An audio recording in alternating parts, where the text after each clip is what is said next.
Hi everyone, here's the Bookchemist once again. Today I'm reviewing Karen Joy Fowler's Booth, a magnificent family saga that pitches a remarkable family, the Booth family, against the history of the times in which they lived, America in the decades just before the Civil War, times that in many ways, and especially in one major tragic way, they contributed greatly to shape and to influence. Like every historical novel, but really like any novel in general, Booth has to shift between the private and the social sphere, between the inner lives of its characters' feelings and their mind, and the life of their community, their town, and their nation.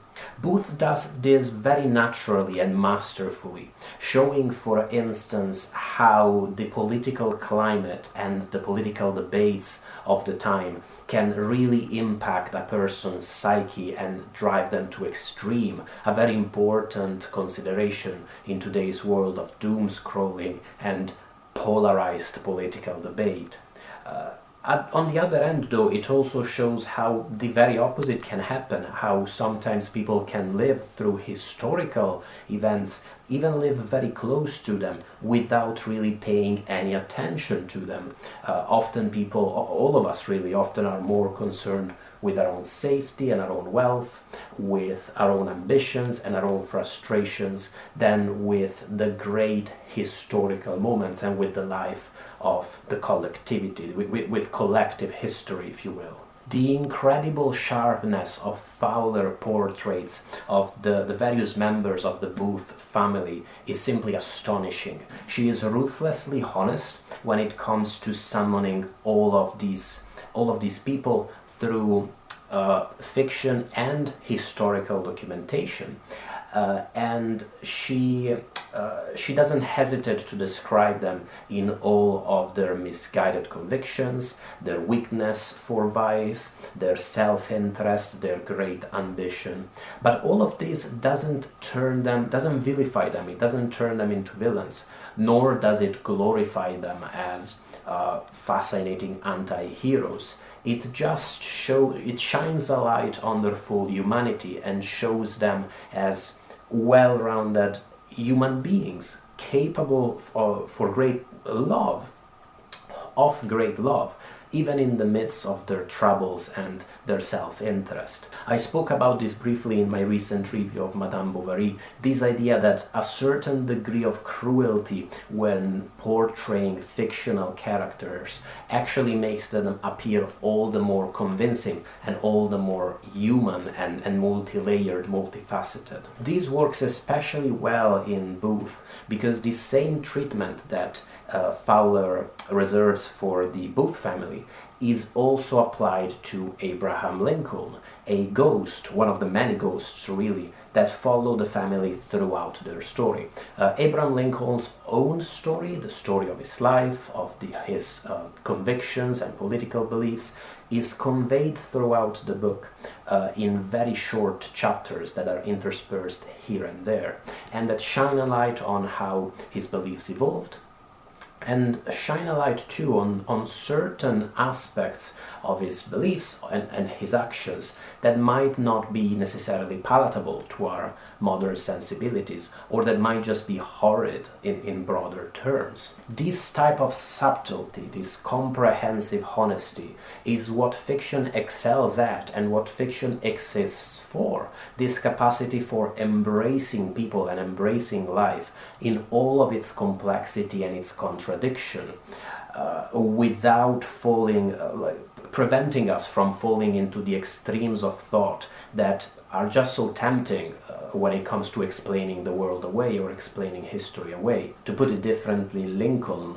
while a massive, incredible historical figure, was not a saint, in the same way as we shouldn't deny John Wilkes Booth his humanity. He was an evil person, definitely at the end of his life, guided by evil principle, and what he committed was brutal, wrong, and abominable. But denying him his humanity and just painting him as a unidimensional monster doesn't really allow us to understand the reasons why he committed what he did, and leaves us helpless when it comes to rooting out the same systems of beliefs, the same ideologies that motivate other people like him to also pursue paths of hate and violence in today's world. Booth is an absolute pleasure to experience. It's impossible not to get engrossed in the awesome and terrible history of the Booth family,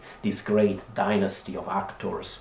At the same time, like all historical novels, it comments on past times as a means of also commenting inevitably on the present, the present world, the present political, historical situation. This is a very stimulating side of the novel, because it unearths a whole raft of elements that are well worth reflecting on at length. Booth points out, for instance, how the cause of abolitionism, a cause that I would hope the great majority of us today would consider unquestionably good, was actually perceived as a fairly extreme political stand at the time.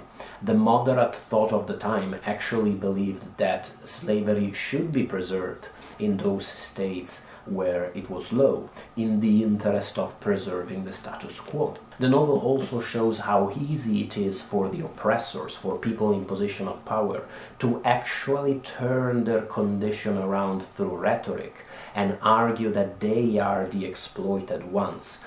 Say, for instance, all the complaining in the South about the tyrant Abraham Lincoln, and this idea that they, while being slave-owning people, firmly believed, genuinely believed unironically, that they were living in chains in the Union.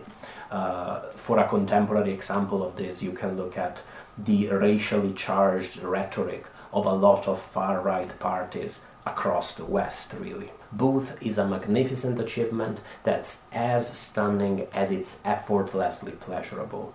It's relevant to today's political debates.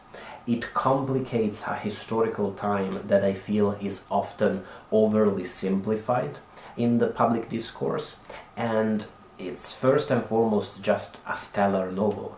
I recommend it to anybody out there. I was equally smitten with the only other Karen Joy Fowler novel I read, We're All Completely Beside Ourselves, even though it's been, I think, more than 10 years since I read that one. But I'm definitely determined not to leave it as long before my next Fowler novel. I might like to reread We're All Completely Beside Ourselves fairly soon.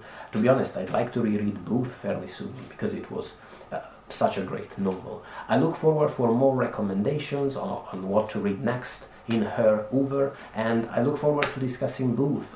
Were you as impressed with the novel as I was? Were you unconvinced when it came to a few points about it?